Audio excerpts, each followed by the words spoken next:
Assalamualaikum warahmatullahi wabarakatuh. Apa kabar semuanya? Semoga kalian dalam keadaan yang baik ya. Hari ini kita masih akan membahas materi turunan fungsi trigonometri. Namun sebelumnya saya akan memberikan intermezzo tentang penggunaan turunan fungsi trigonometri.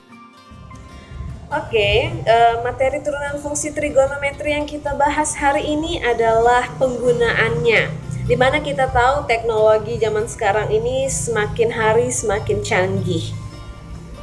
Seperti alat elektronik yang dirancang berbentuk ringkas dan ringan.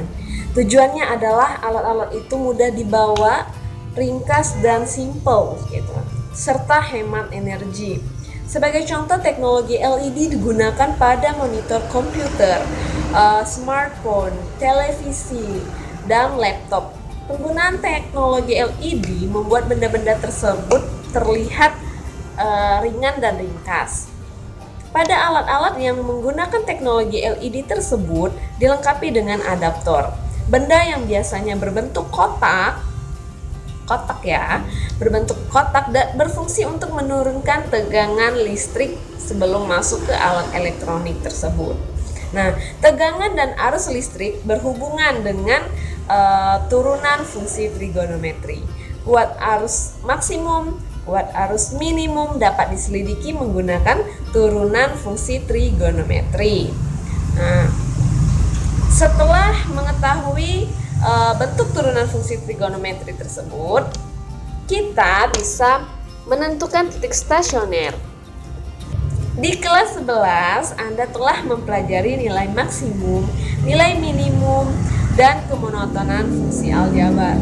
Nah, sekarang kita perlu menggunakan pengetahuan tersebut untuk memahami titik stasioner, nilai maksimum, nilai minimum, dan kemonotonan fungsi trigonometri. Konsep titik stasioner pada fungsi aljabar dan fungsi trigonometri tidaklah berbeda.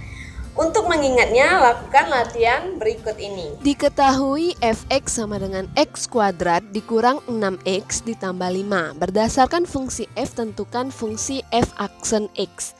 Oke, jadi turunan x kuadrat adalah 2x dan turunan dari min 6x sama dengan 6 ya. Jadi diperoleh turunan pertamanya adalah 2x dikurang 6.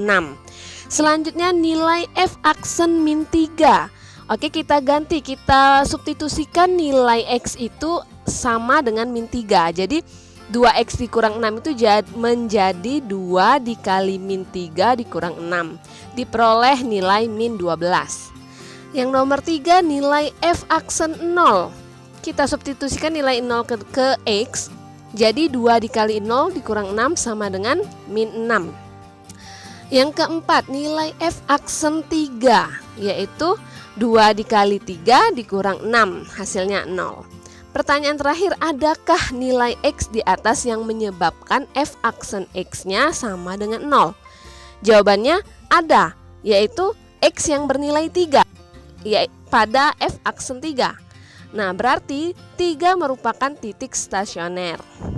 Harus kita ingat bahwa pada fungsi aljabar, titik x sama dengan a disebut sebagai stasioner jika f aksen a sama dengan 0. Demikian pula pada fungsi trigonometri. Silahkan kalian perhatikan contoh berikut ini ya. Tentukan titik stasioner fx sama dengan sin 2x untuk x lebih dari sama dengan 0 derajat kurang dari sama dengan 360 derajat. Oke, langkah pertama, cari dulu turunan pertamanya, yaitu f aksen x ya, yang diperoleh sama dengan 2 cos 2x. Karena yang diminta adalah titik stasioner, di mana syaratnya tadi adalah f aksen a sama dengan 0, maka diperoleh 2 cos 2x tadi sama dengan 0. Nilai cos 2x juga sama dengan 0. Maka cos 2x sama dengan cos 90 derajat, sehingga diperoleh 2x sama dengan plus dan minus 90 derajat ditambah K dikali 360 derajat. Untuk mencari nilai X yang memenuhi, yaitu X lebih dari sama dengan 0 derajat kurang dari 360 derajat, substitusikan nilai K mulai dari angka 1, 2, 3, dan seterusnya. Nah, jadi intinya titik stasioner dari fx sama dengan sin 2x untuk X lebih besar sama dengan 0 derajat kurang dari 360 derajat adalah X sama dengan 45 derajat, X sama dengan 135 derajat, dan X sama dengan 225 derajat, serta yang terakhir X sama dengan 315 derajat. Nah, nilai X juga dapat dinyatakan dalam bentuk pi atau radian. Dengan demikian titik stasioner tersebut juga berubah menjadi X sama dengan pi per 4, 3pi per 4, 5pi per 4, dan 7pi per 4. Oke, kita lanjut ke selang kemonotonan fungsi trigonometri. Misalkan fx berupa fungsi kontinu pada interval a, b.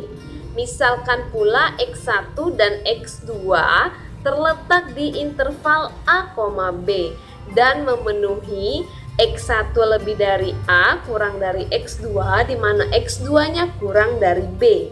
Fungsi f dikatakan naik jika fx1 kurang dari fx2.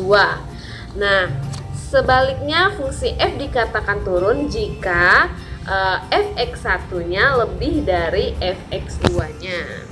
Di sini bisa kalian lihat ada dua grafik. Yang pertama grafik fungsi naik, yaitu dari bawah ke atas ya. Makanya dikatakan fungsi naik. Nah, sedangkan yang di sebelahnya ada grafik fungsi turun dari atas ke bawah. Makanya disebut sebagai fungsi turun.